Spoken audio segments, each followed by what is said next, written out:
जय हिंद साथियों, स्वागत है आप सबका साहित्य शिखर क्लासेस के यूट्यूब चैनल पर। कैसे आप सभी और की चल रही है आप सबकी तैयारी।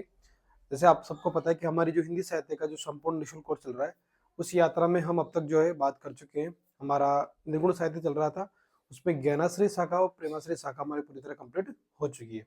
और पिछली क्लास में हमने जितने भी प्रेमाख्यान काव्य थे और उनके बारे में विस्तार से बात की, और हमने समझा कि किस प्रकार की ये यात्रा रही है और किस प्रकार किस ज्ञानाश्रय शाखा में क्या-क्या परिवर्तन हुए, उसके बाद प्रेमाश्रय में क्या-क्या विशेषताएँ रही, सारी बातें हमने बात की। अब आज जो हम शुरुआत करने जा रहे हैं, वो करेंगे शगुन धारा, उसमें भी फिर राम भक्ति काव्य की। देखो, हमारी जो पहली क्लास होती थी वो छोटे बोर्ड पे होती थी, तो समझाने का उतना जो है अपना वो जो सिस्टम था नहीं। अब क्या करेंगे कि अब जैसे मान लो अपने पास लगभग सारी व्यवस्था हो चुकी है, तो हम पहले कुछ चीज़ों को समझेंगे, थ्योरी टाइप चीज़ें भी, और उसके बाद फिर मैं आपको पूरे तथ्यात्मक रूप से नोट्स पूरे लिखवा दूँगा, ताकि आपको मतलब समझने में भी दिक्कत ना हो और फिर याद करने में भी दिक्कत ना हो। अब जैसे आप सबको पता है कि जब भक्ति आंदोलन जब हुआ भक्ति काल में, और सगुण धारा, निर्गुण धारा 2 भागों में विभाजित हुआ गया हमारा। तो जब निर्गुण धारा के बारे में आपको पता ही है, और सगुण धारा में भगवान के एक विशिष्ट आकार, रूप, रंग की एक उपासना पद्धति प्रचलित हुई, ठीक है? और भगवान का एक रूप रंग माना गया। तो इसमें राम भक्ति शाखा हुई और कृष्ण भक्ति शाखा हुई। राम भक्ति शाखा का आपको पता है कि राम भक्ति शाखा के जो प्रतिनिधि कवि माने जाते हैं, तुलसीदास माने जाते हैं, और कृष्ण भक्ति शाखा के प्रतिनिधि कवि सूरदास माने जाते हैं। ये बेसिक बात है, इसे आप सभी जानते हैं। अब जैसे कि मैं आपको बता दूं कि हमारे जो भारतीय जो अस्मिता है, भारतीय लोगों की पहचान है, उनमें जैसे भगवान राम, कृष्ण, गंगा और हिमालय, इस तरह हमारे भारतीय लोगों के चरित्र में ये व्याप्त है कि जैसे ये हमारे भारतीय अस्मिता के मूल रूप से पहचान ही यही है, राम, कृष्ण, हिमालय और गंगा। और सबसे बड़ी बात करें कि हमारे हमारी जो संस्कृति रही है, परंपरा रही है, उसमें जैसे रामायण की शुरुआत हम मानते हैं मुख्यतः वाल्मीकि की रामायण से, है ना? तो और वाल्मीकि जी की जो रामायण है वो एक आदिकालीन महाकाव्य है, और ये मान के चले कि जो वाल्मीकि रामायण के बाद जो है बहुत सारे लोगों ने इसका अनुगमन किया, और अनेक तरह के अलग-अलग भाषाओं में रामायण लिखी गई। जैसे तुलसीदास जी ने भी स्वयं कहा है कि नाना भांति राम अवतारा, है ना? तुलसीदास जी ने स्वयं भी कहा है कि नाना भांति राम अवतारा, रामायण सतकोटि अपारा। तो अलग-अलग तरह से राम के अवतार को अलग-अलग लोगों ने अपने हिसाब से परिभाषित किया है। ये डॉक्टर बच्चन सिंह की पुस्तक है, मेरे पास आचार्य शुक्ल जी की पुस्तक है। मैं कोशिश करूँगा कि आपको जो सारांश है, आपको जो व्याख्या है, उन 3-4 किताबों के मिश्रित रूप से आपको मैं समझा सकूँ, और ताकि आपके लिए जो साहित्य का इतिहास जब आप यहाँ से पढ़कर बाहर निकले, तो आपके दिमाग में इस तरह बैठ जाए कि आपको कहीं भी पढ़ने की ज़रूरत ना पड़े। फिर भले ही आप वरिष्ठ अध्यापक की तैयारी करें, स्कूल व्याख्याता की तैयारी करें, या फिर आपको नेट का एग्ज़ाम देना हो, या फिर असिस्टेंट प्रोफेसर का एग्ज़ाम देना हो, टीजीटी, पीजीटी, डीएसएसबी, हर जगह अगर हिंदी साहित्य का इतिहास आपने यहाँ से पढ़ लिया, तो उसके अलावा फिर आपको कहीं जाने की आवश्यकता नहीं है। हम थ्योरेटिकल भी बात करेंगे, फैक्ट भी पढ़ेंगे, और इस तरह रुचिकर तरीके से इस प्रकार अपना साहित्य के इतिहास की यात्रा रहेगी कि आपको यहाँ पढ़ने के बाद कहीं भी पढ़ने की ज़रूरत नहीं पड़ेगी। क्योंकि मेरे पास जैसे 3-4 जैसे हिंदी साहित्य का इतिहास है, विश्वनाथ त्रिपाठी जी का भी है, तो वह भी है, और बच्चन जी, शुक्ल और नगेंद्र, इन 3-4 किताबों के सारांश के हिसाब से मैं आपको समझा दूँगा, और फिर इन्हीं का एक सारांश के रूप में नोट्स सारे जो आपको लिखवा दूँगा, ठीक है? और जैसे कि आपको पता है कि अध्यात्म रामायण, भुसुंडी रामायण, आनंद रामायण, अद्भुत रामायण आदि का तो पता चला है, और अनेक ऐसी रामायण थी जिनके लापता हो चुकी है। और जैसे हम बात करते हैं ना कि क्या जैसे तुलसीदास जी है, या फिर तुलसीदास जी के अलावा क्या पहले कवि नहीं हुए थे राम भक्त कवि? तो मुख्यतः 3 कवि ऐसे माने जाते हैं, जैसे ईश्वरदास के बारे में बात की थी। उन्होंने बृहत मिलाप, अंगद पेज, है ना? वह रचनाएँ लिखी है। और इसके अलावा बात कर लेते हैं, तो जैसे कि विष्णुदास जी है, अग्रदास जी, इन्होंने भी तुलसीदास जी के पहले जो है अनेक राम भक्त हुए थे, रामानंद से पहले। अब मेन बात करें कि इसके अलावा बहुत प्राचीन समय में जैसे जो दक्षिण में जो आलवार संत हुए थे, उनमें सटकोप जो संत हुए थे, उन्होंने भी अपनी तिरुमौली, जो एक तिरुवायुमौली जो है, उसमें राम कथा का उल्लेख किया है उनके ग्रंथ में, ठीक है? और राजा कुलशेखर जो हुए थे, वो भी राम के भक्त थे, है ना? तो ये विशेष बातें हैं, ताकि हम ये समझें कि रामानंद से पहले भी राम भक्ति काव्य प्रचलित था, और उसके बाद धीरे-धीरे चीज़ें अस्तित्व में आई। लेकिन वास्तविक रूप से अगर राम भक्ति का जो विस्तार हुआ, जो ये मान के चले कि जो राम भक्ति की जो धारा थी, उसका जो एक फैलाव हुआ, वो तो तुलसीदास जी ने ही किया है। इसके बारे में हम सभी जानते ही हैं। ठीक है? तो आगे बात करें तो जैसे राम भक्ति काव्य धारा की सामान्य रूप से अगर हम परिचय के रूप से देखें तो जैसे शुक्ल जी जो बोलते हैं कि पहले शंकराचार्य जी ने अद्वैतवाद किया, शंकराचार्य जी के अद्वैतवाद के बाद जो रामानुजाचार्य आए, उन्होंने जो है अपना विशिष्टाद्वैतवाद दिया था, ठीक है। और उस विशिष्टाद्वैतवाद के बाद ही रामानुजाचार्य जी से रामानुज जी के उन्होंने श्री संप्रदाय या विष्णु की उपासना भी प्रचलित की। फिर इनके जो शिष्य हुए राघवानंद जी हुए, और राघवानंद जी की मृत्यु के बाद उसमें रामानंद उनके शिष्य बन गए। अब एक बात कर लेते हैं कि जो रामानुजाचार्य जी ने जो है एक विशेषकर ब्राह्मणों के लिए वह व्यवस्था स्थापित की थी, लेकिन रामानंद जी ने ब्राह्मणों के साथ साथ हर धर्म के जो है उनके शिष्य रहे, मतलब हर जाति के उनके शिष्य बने, जैसे कबीर है, सेन है, रविदास है, ये से, ठीक है। और रामानंद जी के मुख्य ग्रंथ से श्री रामार्चन पद्धति है, 2-3 ग्रंथ उनके प्रसिद्ध रहे हैं। और उसके बाद ही उन्होंने अपने वहां से जो राम था, जैसे राम नाम की चर्चा तो कबीरदास ने भी की है, लेकिन कबीरदास जी के राम में और रामानंद जी या फिर तुलसीदास जी के राम में बहुत बड़ा अंतर है, ठीक है। तो उसमें उनका राम जो है निर्गुण है और इनका राम जो है सगुण दशरथ का पुत्र है। दशरथ सुत तिहुँ लोक बखाना, राम नाम का मरम है आना, ठीक है। तो ये दशरथ जी के पुत्र है, और जो कबीर के राम है वह दशरथ के पुत्र नहीं है, वह निर्गुण है। तो इस प्रकार मुख्यतः तो रामानंद जी, फिर रामानंद जी के बाद जो अगर हम माने फिर आते हैं तुलसीदास जी, यही जो है राम भक्ति शाखा के मुख्य जो है सूत्रधार और कवि रहे हैं, ठीक है। अब बात कर लेते हैं कुछ तथ्यों की, उसके बाद आगे चलते हैं। तो जैसे मैंने आपको बताया कि जो है सगुण भक्ति धारा के बारे में पढ़ेंगे, और सगुण भक्ति धारा की परिभाषा के बारे में स्टार्ट करते हैं। तो अब हमारे चलेगी सगुण भक्ति धारा। सगुण भक्ति धारा, मैं अपनी तरफ से पूरी कोशिश करूंगा कि आप लोगों को इतना अच्छा कंटेंट मिले कि उसके बाद आपको कहीं भी कुछ भी पढ़ने की जरूरत ना पड़े, ठीक है। तो बस आपको ये करना है कि साथ के साथ नोट्स बनाते हुए चलना है, रिवीजन करते हुए चलना है। और सबसे खास बात ये कि अब इस क्लास को अपने साथियों को जरूर शेयर करना है, ठीक है ना। एक मैं आपसे कुछ नहीं मांगता, बस ये बात बोलता हूँ कि आपको क्या करना है, क्लास को शेयर करना है सभी साथियों को, पहली बात। दूसरी बात है कि अपनी प्रतिक्रिया, जो भी अभ्यर्थी ईमानदारी से साहित्य शिखर क्लासेस से तैयारी कर रहा है कि सर मैं आपका कंटेंट यूज कर रहा हूँ, मैं यहाँ से पढ़ रहा हूँ, यहाँ से मैं तैयारी कर रहा हूँ, तो आप ईमानदारी से एक शिष्य होने के नाते एक ये कर सकते हैं कि अपनी प्रतिक्रिया जरूर दें, भले ही कुछ भी दे, है ना। कुछ भी प्रतिक्रिया करें आप भले ही, लेकिन आपकी प्रतिक्रिया जो है बहुत जरूरी है, क्योंकि आपकी प्रतिक्रिया से लगता है कि हाँ ये जो अभ्यर्थी है ये पूरी तरह यहीं से निर्भर है और इनके लिए मुझे काम करना है। बाकी अगर आपकी प्रतिक्रिया नहीं आती तो फिर मोटिवेशन नहीं मिलता, ये होता है कि ठीक है जब इन लोगों को जरूरत ही नहीं है तो मैं किसके लिए मेहनत कर रहा हूँ। प्रतिक्रिया जरूर दें, और अपने जो भी सोशल अकाउंट है कहीं भी, तो अपने इस वीडियो को क्लास को हर क्लास को शेयर जरूर करें, ये भी नहीं भूलें। और अगर आपका कोई आसपास का जो मित्र हो जो तैयारी कर रहा हो हिंदी से, तो उसे एक बार सुझाव जरूर दें कि अगर आप तैयारी करें फर्स्ट के सेकंड की किसी की भी, तो साहित्य शिखर क्लासेस को एक बार जरूर देख लें, ठीक है। इतना आप कर सकते हैं, और इतना मैं आपसे जो है अपेक्षा भी रखता हूँ, और मैं मानता हूँ कि आप मेरी अपेक्षाओं पर खरे भी उतरेंगे। अब बात कर लेते हैं सगुण भक्ति धारा की। तो मैंने आपको बता दिया कि जिन भक्त कवियों ने जो है ईश्वर के एक आकार की उपासना की, वह सब सगुण भक्ति धारा में गिने गए। तो ठीक है, लिखते हैं हम इसकी परिभाषा।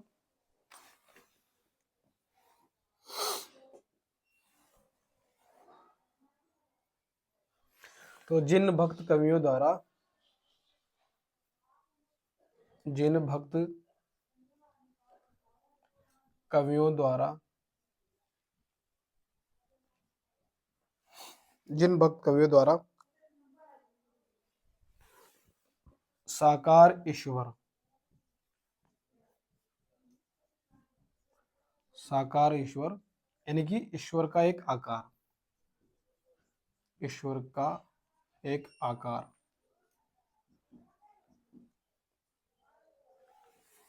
जिन भक्त कवियों द्वारा साकार ईश्वर यानी ईश्वर का एक आकार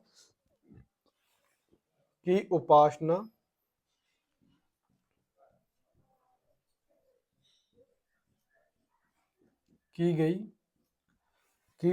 की गई उनके द्वारा रचित काव्य कोई उनके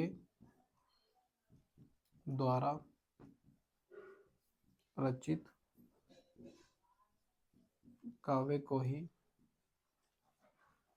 सगुण भक्ति काव्य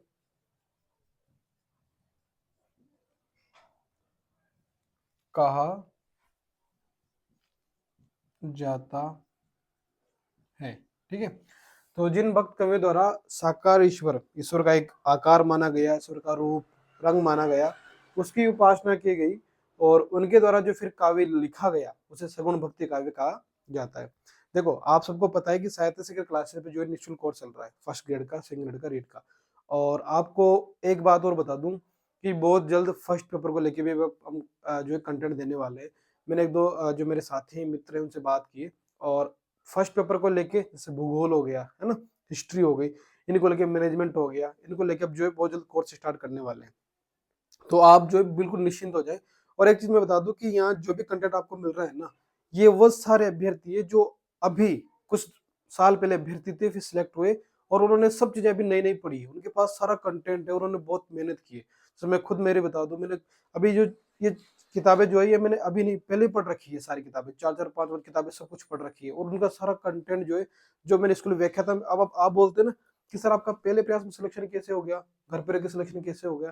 सिलेक्शन ऐसे हुआ है क्योंकि एक कोचिंग में जाते हैं, कुछ नोट्स बना दिए जाते हैं, उनको पढ़ लो और उसके बाद फिर उसमें से कंटेंट मिले या नहीं मिले, सिलेक्शन की कोई गारंटी नहीं है। मैंने खुद ने मेहनत की, इतनी सारी किताबें, जबकि हिंदी साहित्य के इतिहास के लिए मैंने आपको बताया कि मैंने ये बुक्स पढ़ी थी, मुख्य किताबें तो वही पढ़ी थी, लेकिन एक एक बार इन किताबों को मैंने देख रखा था, इनको देख मतलब एक एक बार मैंने किताबें पढ़ी थी थोड़ी बहुत, है ना। तो तथ्यात्मक रूप से मैं आपको सुझाव सुझाव देता हूँ ना कि ये चीज पढ़ लो, वह सफिशियंट है। जैसे मैंने आपको बुक लिस्ट बता रखी है और अपना ये कोर्स चल रहा है, ये इसके अलावा देखो, जो सरस्वती पांडे वाली किताब पढ़ लो और ये अपनी कोचिंग के नोट्स बना लो इसके क्लास के, इसके अलावा कुछ मत पढ़ो। सिलेक्शन जिस दिन एग्जाम होगा ना उस दिन देख लेना, सिलेक्शन नहीं हो तो। अभी एक कमेंट आया था कि सर आपने जो वो मैंने एक वीडियो बना के बात की थी कि जो है अभी शायद संस्कृत शिक्षा विभाग में बहुत सारे क्वेश्चन मिले हैं, ऐसे बहुत सारे अपने जो इस मन से तैयारी कर रहे हैं उनकी प्रतिक्रिया आई थी। तो एक का कमेंट ये आया कि सर जो है सभी कोचिंग वाले सब बोलते हैं कि हमारे नोट्सों से मिले, हमारे नोट्सों से मिले। तो देखो मुझे और कोचिंगों से कोई मतलब नहीं है और ना मुझे और किसी का पता है, क्योंकि मैंने ना किसी कोचिंग के नोट्स मेरे पास है, ना मैंने उससे तैयारी की है। मैंने खुद जो नोट्स बनाए हैं और उससे जो आपको कंटेंट लिखा है उसकी गारंटी ले रहा हूँ मैं तो। और यहाँ से क्वेश्चन मिले इसलिए बोल रहा हूँ ना, बाकी झूठी प्रशंसा करने से मुझे कोई मतलब भी नहीं है। ठीक है, तो आप जो है, कोई आपका परिवार का हो, रीट की तैयारी कर रहा हो, फर्स्ट ग्रेड की तैयारी कर रहा हो, सेकंड ग्रेड की, तो सभी को बताएं कि साहित्य सीखर क्लास में निःशुल्क कोर्स चल रहा है। ठीक है, और सभी जुड़े, सभी इस यात्रा में जितना भी अपना हिस्सा बनता है योगदान दे और अपनी सफलता सुनिश्चित करें। तो जिन भक्त कवियों द्वारा साकार ईश्वर का एक आकार की उपासना की गई, उनके द्वारा रचित काव्य को सगुण भक्ति काव्य कहा जाता है। अब बात कर लेते हैं राम भक्ति काव्य धारा की। तो मैंने आपको बताया कि राम भक्ति, राम, कृष्ण और गंगा, हिमालय जो है हमारे भारत की एक अस्मिता की पहचान है ना, भारतीय अस्मिता है। ठीक है, तो राम भक्ति काव्य धारा के बारे में बात करें, और राम जो है यूं मान के चले कि भारत के एक सर्वश्रेष्ठ प्रतिनिधि जो है, मुख्य पात्र रहे, जीवन जीने की एक शैली समझाने वाले, और जीवन के हर क्षेत्र में किस तरह प्रभावी निर्णय लिए जा सकते हैं उसकी भूमिका को हम भगवान राम से समझ सकते हैं। आगे विस्तार से जब तुलसीदास जी के बारे में बात करेंगे तब भगवान राम के चरित्र के साथ साथ उनके जीवन के संघर्षों के बारे में बातचीत करेंगे। और मेरा ये मानना है कि साहित्य, जैसे आचार्य शुक्ल ने कहा है ना कि साहित्य जो है एक जनता की चित्तवृत्ति का एक संचित प्रतिबिंब होता है। सही बात कही है आचार्य शुक्ल ने, क्योंकि साहित्य वही तो बिंब के रूप में प्रदर्शित कर रहा है जो आम समाज में घटित हो रहा है ना। जैसे तो साहित्य समाज का दर्पण है, तो समाज का दर्पण कैसे बन रहा है? क्योंकि समाज के लोगों को देख के साहित्य लिखा जा रहा है।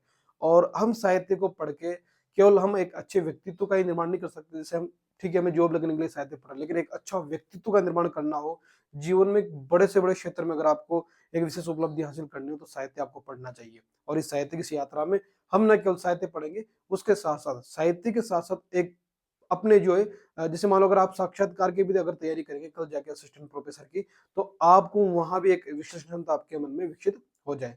और भगवान राम के बारे में जैसे मान लो अब आगे से जैसे शुरुआत से पढ़ेंगे तो रामानंद जी, राघवानंद जी, अग्रदास जी और नवादास जी, फिर उसके बाद तुलसीदास जी, इन्होंने क्या क्या बातें कही है और किस प्रकार एक विराट व्यक्तित्व के बारे में हम क्या क्या सीख सकते हैं उसके बारे में पूरी तरह बात करने वाले। तो राम भक्ति काव्य धारा की शुरुआत करें तो जिन सगुण भक्तियों ने जो है अ, आपको पता है कि भगवान राम जो है भगवान विष्णु के अवतार माने जाते हैं।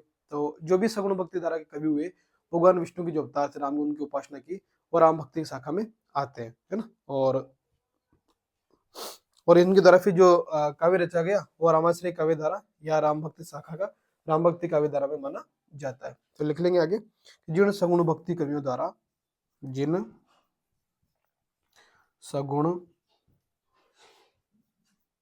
भक्त कवियों द्वारा भगवान विष्णु के अवतार, भगवान विष्णु के अवतार, विष्णु के अवतार राम, भगवान विष्णु के अवतार राम की उपासना की गई,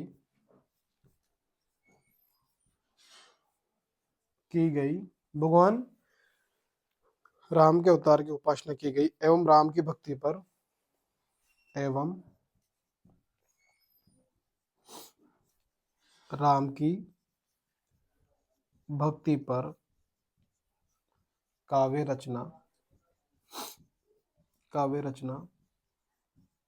की गई, एवं राम की भक्ति पर काव्य रचना की गई, उनके द्वारा रचित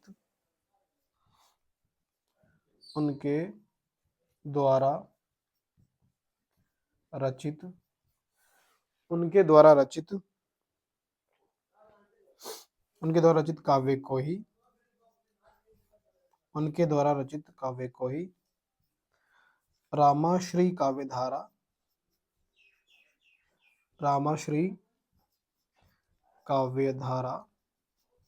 या राम भक्ति काव्य धारा या राम भक्ति काव्य धारा के नाम से पुकारा जाता है।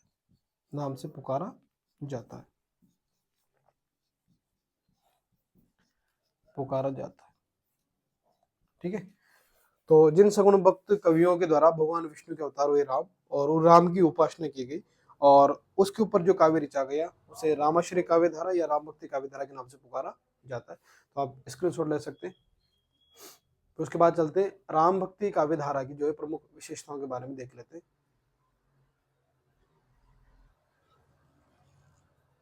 देखो, जब तक हम साहित्य की इस यात्रा में डूबेंगे नहीं, जब तक हम इसके रस से सरोबार नहीं होंगे, तब तक उतना मजा आने वाला नहीं है। तो पूरे जोश और उत्साह से लगे रहे।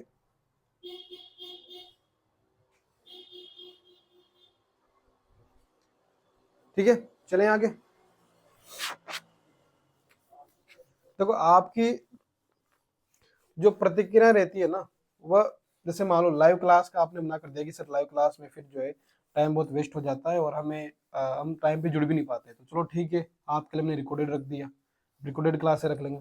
पर ये कि फिर रिकॉर्डेड में आपसे बातचीत हो नहीं पाती। अब रिकॉर्डेड में क्या है कि आपकी जैसे जब अब अगर आप प्रतिक्रिया देते हैं, कमेंट करते हैं, तब तो पता लग जाता है कि क्लास कैसी लग रही है आपको, कैसी नहीं, और भी क्या इंटरेस्टिंग लग रहा है आपको, वो सब पता चल जाता है प्रतिक्रियाओं से। बाकी लाइव में फिर उस टाइम चर्चा हो जाती, तो ऑफ रिकॉर्डेड रख लेंगे। पर कम से कम आपके प्रतिक्रिया तो उतनी आए ना कि हाँ सर ठीक है, सब अच्छा चल रहा है और हमें सब चीज समझ में आ रही है, या फिर कंटेंट का किस तरह का है, वो सारी बातें। अब थोड़ी कुछ जो है राम भक्ति काव्य धारा के प्रमुख विशेषताओं के बारे में देख लेते हैं। राम भक्ति काव्य धारा, ठीक है, राम भक्ति काव्य धारा की प्रमुख विशेषताएं। राम भक्ति काव्य धारा की प्रमुख विशेषताएं, राम भक्ति काव्य धारा के प्रमुख विशेषताओं के बारे में बात करेंगे। अब जैसा कि आप सबको पता है कि भगवान राम जो है, हमने रामायण देखी है, सभी ने देखी है, शायद कोई भी ऐसा अभ्यर्थी नहीं होगा जिसने रामायण ना देखी हो। तो रामायण में देखा है कि भगवान राम के साथ साथ माँ सीता, लक्ष्मण, भरत, शत्रुघ्न, हर पात्र का एक ऐसा व्यक्तित्व दिखाया गया है जो एक समाज के, एक भाई के होने के नाते, एक पुत्र के होने के नाते, एक पति होने के नाते, एक पत्नी होने के नाते किस प्रकार समाज में एक दूसरे की सहयोग की भावना, प्रेम की भावना, विश्वास का सबका प्रतीक बनाया गया है रामायण में, रामचरितमानस में, वाल्मीकि जी की रामायण में। तो इन पात्रों से भगवान राम केवल एक भगवान ही नहीं रहे, बल्कि एक लोक नायक बन गए, एक जनता का प्रतीक, एक वो नेतृत्व करने वाला बन गया कि इससे पूरा संसार सीख सकता है कि आपको एक पुत्र होने के नाते आपको क्या करना चाहिए। एक राजा अगर आप राजा के पद पर है तो क्या आप पे क्या दायित्व हो सकते हैं, क्या कर्तव्य हो सकते हैं, ये भगवान राम के चरित्र से हम समझ सकते हैं। इसलिए राम जो है केवल एक भगवान नहीं या सामान्य इंसान है, बल्कि एक लोक नायक के रूप में उभरे। और लोक नायक भी ऐसा जो आने वाली हिंदुस्तान की, भारतवर्ष की आने वाली हजारों पीढ़ियों तक, या यूं कहे कि पूरे विश्व को एक अच्छे व्यक्तित्व के ना, अच्छा व्यक्तित्व, अच्छा पुत्र और अच्छा पति, अच्छा राजा होने की क्या क्या गुण हो सकते हैं उसके बारे में हम सीख सकते हैं। तो पहली विशेषता लिखेंगे कि भगवान राम जो है इस काव्य धर्म राम जो है लोक नायक के रूप में इनकी स्थापना हुई है। इस काव्य धारा इस काव्य धारा में इस काव्य धारा में राम की एक लोक नायक के रूप में, राम की लोक नायक राम की लोक नायक के रूप में, इस काव्यधारा में, राम भक्ति काव्यधारा में जो है राम की जो एक लोक नायक के रूप में स्थापना स्थापना की गई है ना, स्थापना की गई है, स्थापना की गई है। ठीक है, दूसरी बात कर लेते हैं कि यह काव्यधारा जो है आदर्शवाद, मर्यादावाद पर आधारित है। स्वाभाविक है, क्योंकि राम सबके आदर्श हैं। आज हमारे भी आदर्श हैं, आपके भी आदर्श हैं राम। और एक अच्छे पुत्र के गुण किस तरह हो सकते हैं, उसके आदर्श हैं। एक अच्छे पिता और एक अच्छे पति, एक अच्छे बेटे के रूप में जो आदर्शवाद, मर्यादावाद किस प्रकार, राम मर्यादा पुरुषोत्तम क्यों कहा गया भगवान राम को, एक मर्यादा के भीतर जीवन यापन करना, मर्यादा पुरुषोत्तम। उनके चेहरे पर हमेशा आपको एक हंसी देखने को मिलेगी, उनके व्यक्तित्व से जीवन की भले से कितनी सी बड़ी बात है, हम क्या करते हैं, छोटी से छोटी कोई भी समस्या आ जाती है तो हम इतने निराश हो जाते हैं कि पता नहीं क्या होने वाला है। बहुत सारे लोग तो हार मान लेते हैं। लेकिन आपने देखा होगा कि हमारे जो भारतीय जो बड़े बड़े जो मुख्य पात्र हैं, भगवान कृष्ण देख लो, भगवान राम देख लो, और इतिहास से जो भी जिनसे आज हम देख के जिनको बड़े हुए हैं, जिनको सुन के हम बड़े हुए हैं, उनके चेहरे पर बड़े से बड़ी चुनौतियां तब भी हमने देखी, एक मुस्कान देखी है। भगवान, हम जो अभी जो नाटक या जो सिनेमा में देखते हैं, तो उनके चेहरे पर हमेशा एक, भले वो कितने भी विषम परिस्थिति में होंगे फिर भी मुस्कुराते हुए मिलेंगे।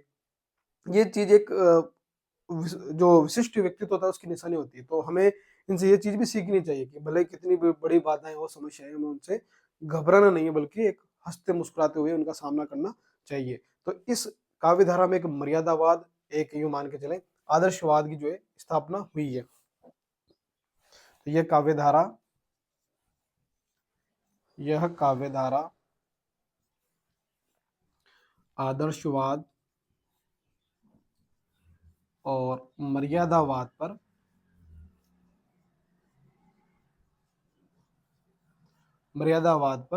आधारित है ना।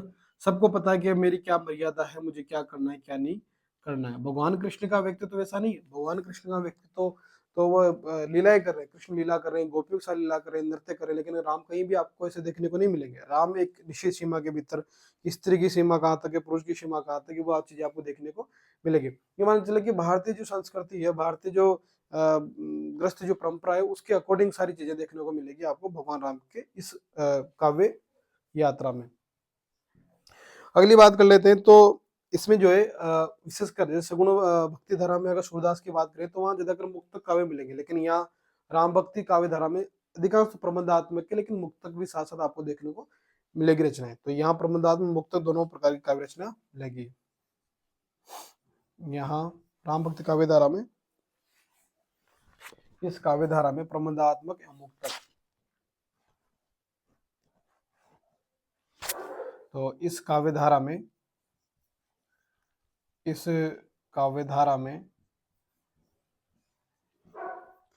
प्रबंधात्मक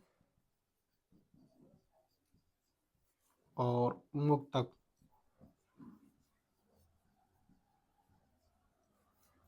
दोनों प्रकार की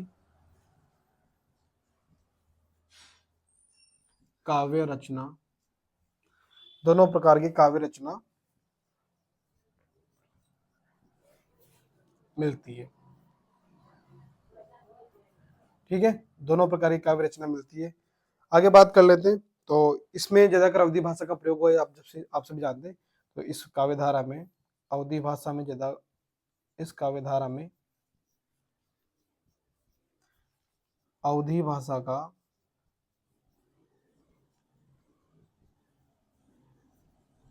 प्रयोग हुआ है।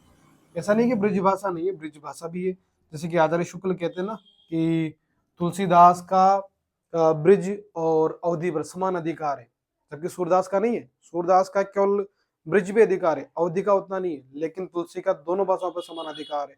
तो इसलिए इस काव्य धारा में लेकिन मुख्य जो भाषा है अवधि भाषा रही है, बाकी ब्रिज भाषा भी इसे देखने को मिलती है।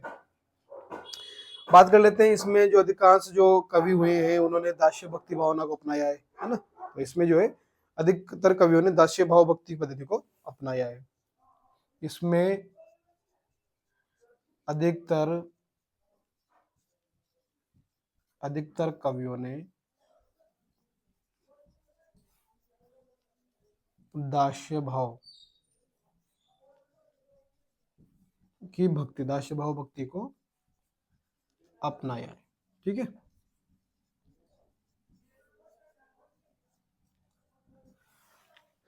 इसमें अधिकतर कवियों ने दास्य भाव की भक्ति को अपनाया, यहाँ तक लिख लेंगे, फिर उसके आगे चलते हैं। देखो, इस काव्य धारा में अनेक प्रकार के जो प्राकृतिक जो रूप है उनका भी वर्णन किया गया है।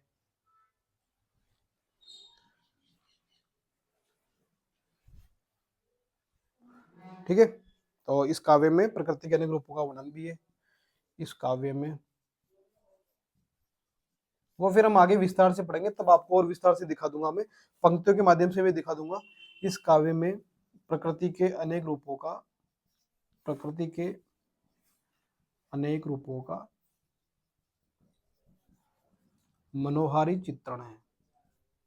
ठीक है, चित्रकूट सभा जहाँ प्रकृति भी है, सब कुछ है, मनोहारी चित्रण किया गया है। जो रामचरितमानस, संपूर्ण रामचरितमानस का ये मान के चले कि संपूर्ण राम काव्य का हृदय स्थल है चित्रकूट सभा। ठीक है, लिख लेंगे यहाँ तक, स्क्रीनशॉट ले लें, फिर उसके आगे चलते हैं। इस काव्य धारा में राम के लोकनायक के रूप की स्थापना हुई है। आदर्शवाद, मर्यादावाद, प्रबंधात्मक, मुक्तक, अवधि और दास्य भाव भक्ति है ना, इसे याद रखेंगे।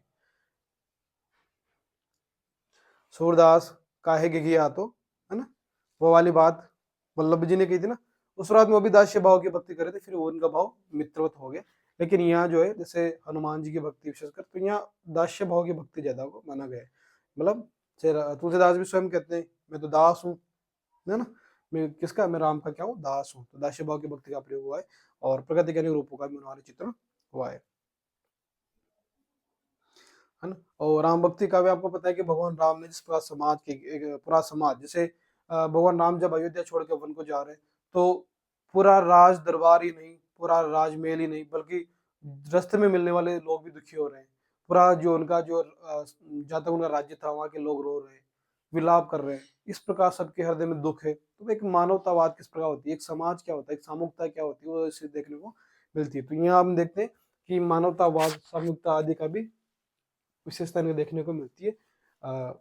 दो तीन विशेषता और है, उनके बाद फिर हम हमारी विशेषताएं कंप्लीट हो जाएगी।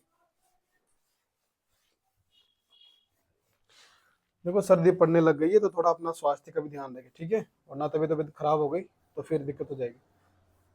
फिर भी हो ही जाती है। अभी आज मेरा एक खुद का थोड़ा ऐसे लग रहा है मुझे सिस्टम।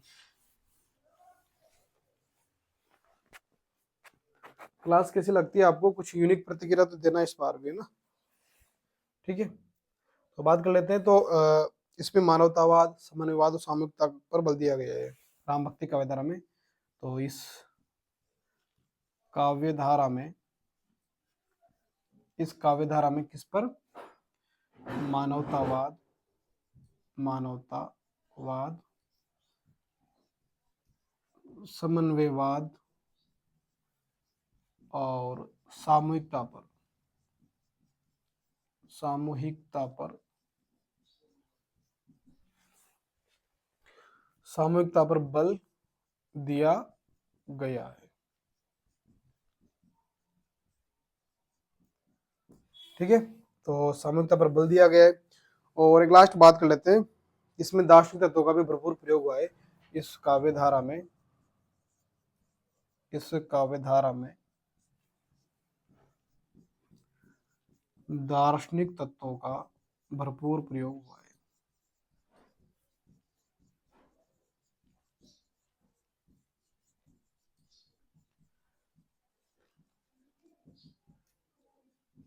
देखो, ये तो हो गया हमारे राम भक्ति शगुन भक्ति काव्य धारा को लेकर सामान्य प्रीति, सामान्य बातचीत।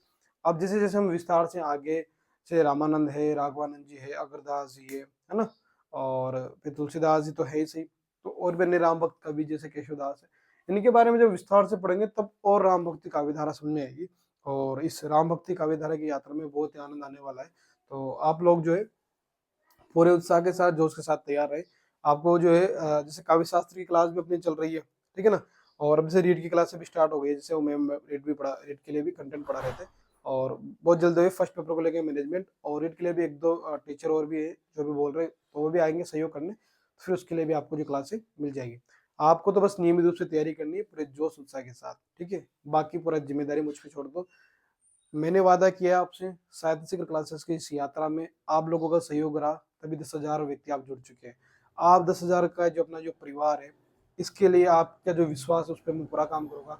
बस आपको ये करना है कि ईमानदारी से क्लासें देखनी है, नोट्स बनाने, रिवीजन करना है, और जिस दिन सिलेक्शन हो मुझसे कहना है कि सर हमने साइन लिया है और आपने इस यात्रा में सहयोग किया है, बस इतना ही।